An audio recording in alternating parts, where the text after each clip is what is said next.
जहाँ गए पनि तिमीलाई बोकेर हिँड्छु मेरो हृदय र आत्मामा।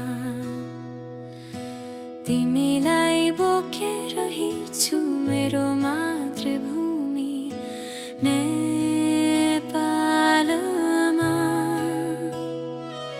म बाँच्न र खुसी हुन चाहन्थे, तर जब समय आयो तब केही राम्रोको लागि म मेरो मातृभूमि छोड्नु पर्यो।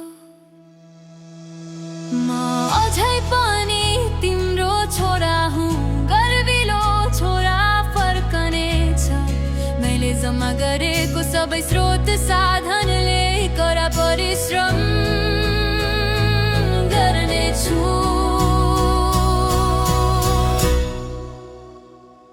उठ्नेछ हामी प्रत्येकले